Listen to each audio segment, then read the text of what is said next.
নমস্কাৰ মই জ্যোতিষী ডক্টৰ নিৰ্মল চন্দ্ৰ শৰ্মা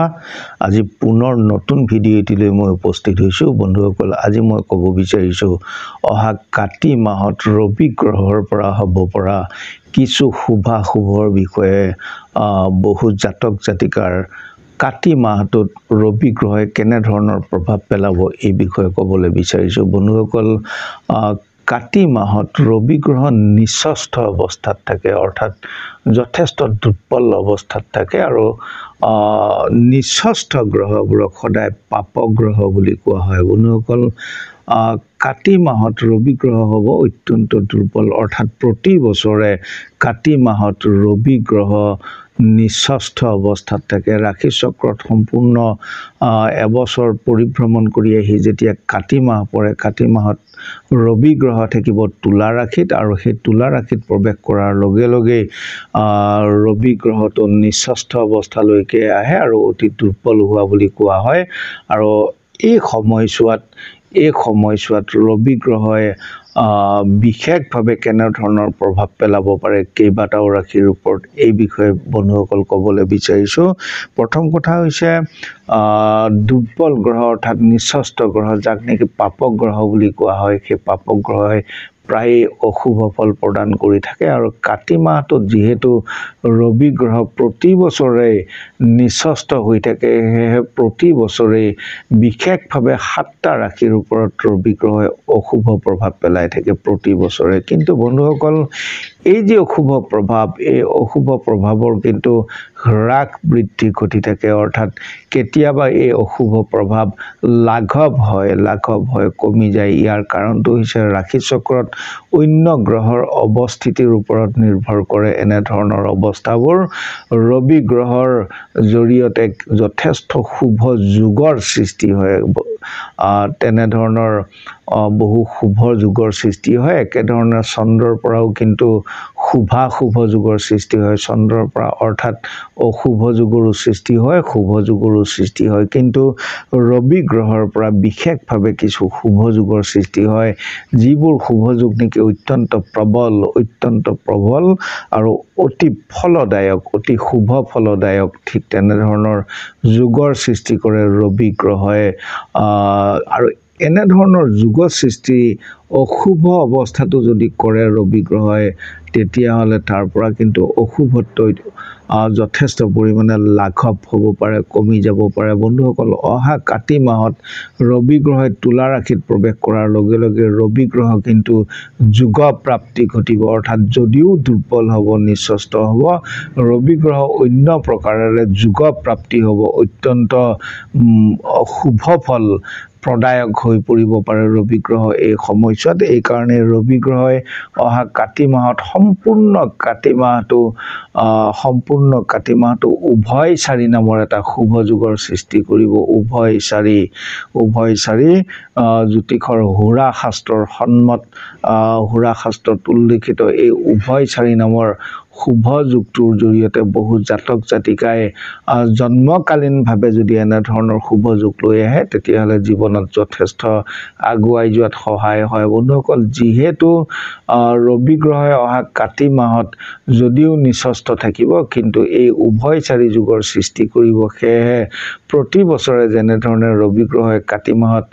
নিঃস্থ হৈ 7টা ৰাশিৰ ওপৰত অশুভ প্ৰভাৱ পেলাই থাকে এই অশুভত্বৰ অহা কাতি মাহত কিন্তু যথেষ্ট লাঘৱ হ'ব অৰ্থাৎ যি 7টা ৰাশিৰ ওপৰত অশুভ প্ৰভাৱ ৰবি গ্ৰহই পেলাব সেই 7টা ৰাশিয়ে অশুভত্বৰ পৰা অৱশ্যে মুক্তিও লাভ কৰিব যিহেতু ৰবি গ্ৰহ অত্যন্ত শুভ যোগ প্ৰাপ্তি অৱস্থাত থাকিব বন্ধুসকল এই যুগটোৰ নাম হৈছে উভয়চাৰী আৰু এই উভয়চাৰী যোগপ্ৰাপ্ত ৰবি গ্ৰহই অহা কাতি মাহত গোচৰকালীনভাৱে যিবোৰ ৰাশিৰ ওপৰত অশুভ প্ৰভাৱ পেলাব তাৰ যথেষ্ট পৰিমাণে হ্ৰাস ঘটিব বন্ধুসকল এই ৰাশিকেইটা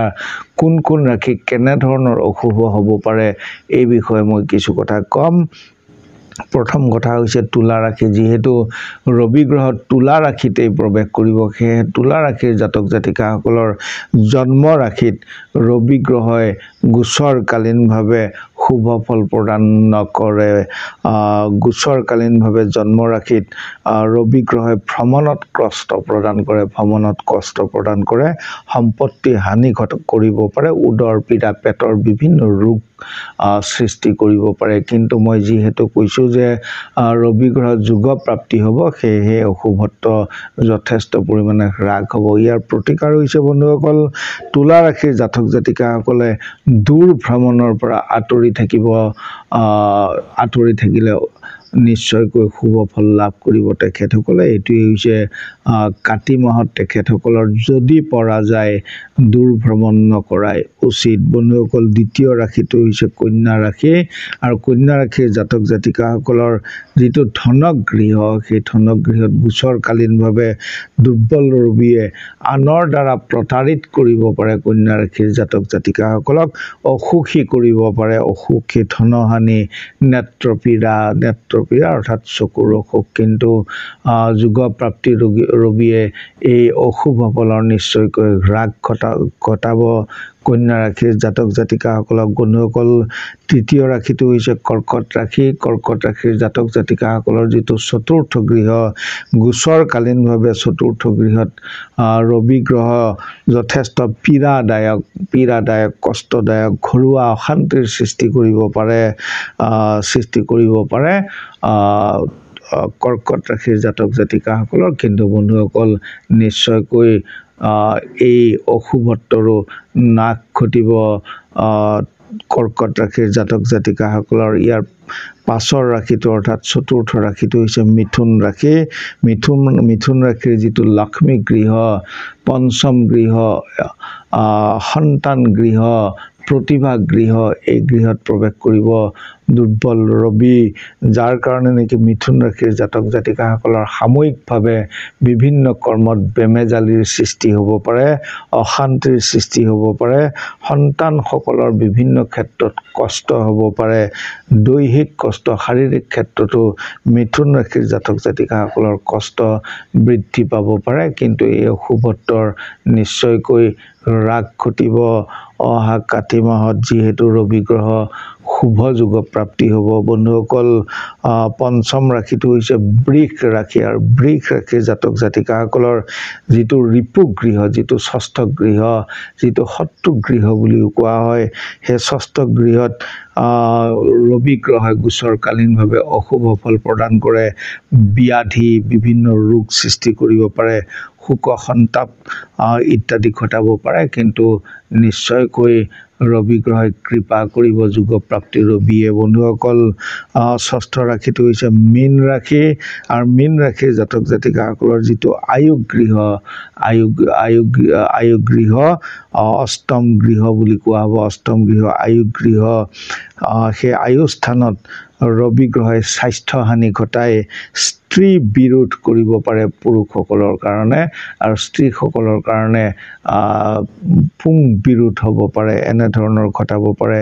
দাম্পত্য কলহ ঘটাব পাৰে বিবাহিত স্বামী স্ত্ৰীৰ মাজত দাম্পত্য কলহ বিবাহত বাধাৰ সৃষ্টি কৰিব পাৰে যিসকলৰ বিবাহ আলোচনাৰ মাজত আছে তেখেতসকলৰ বিবাহত বাধাৰ সৃষ্টি কৰিব পাৰে গোচৰকালীনভাৱে সাময়িকভাৱে কাতি মাহত ৰবি গ্ৰহে কিন্তু এই অশুভত্বৰ যথেষ্ট হ্ৰাস পাব এই বছৰ কাতি মাহত বন্ধুসকল সপ্তম ৰাশিটো হৈছে বৃশ্চিক ৰাশিৰ জাতক জাতিকাসকলৰ যিটো দ্বাদশ গৃহ সেই দ্বাদশ গৃহত ৰবি গ্ৰহ প্ৰৱেশ কৰিব যিটো অপচয় যিটো ব্যয় এই গৃহত ৰবি গ্ৰহে গোচৰকালীনভাৱে অপযশ দুৰ্নাম অপযশ ৰাজদণ্ড ইত্যাদি বিভিন্ন অশুভ ফল প্ৰদান কৰিব পাৰে অৱশ্যেই এই অশুভত্বৰ হ্ৰাস ঘটিব এই বছৰ কাতি মাহত বন্ধুসকল সেয়েহে খুব থুলমূলকৈ মই অহা কাতি মাহত ৰবি গ্ৰহ দুৰ্বল অৱস্থালৈকে আহি যিকেইটা ৰাশিৰ ওপৰত অশুভ প্ৰভাৱ পেলাব তাৰ নিশ্চয়কৈ অলপ হ'লেও হ্ৰাস হ'ব এই বছৰ কাতি মাহত। এই বিষয়ে কিছু কথা ক'লো। বন্ধুসকল অৱশ্যে এনেধৰণৰ ভিডিঅ'সমূহ পাই থাকিবৰ কাৰণে নিশ্চয়কৈ এই চেনেলটো চাই থাকিব। যদি ভাল লাগিছে নিশ্চয়কৈ লাইক কৰিব, শ্বেয়াৰ কৰিব। পৰৱৰ্তী ভিডিঅ'সমূহ অৱশ্যে চাই থাকিব। ধন্যবাদ।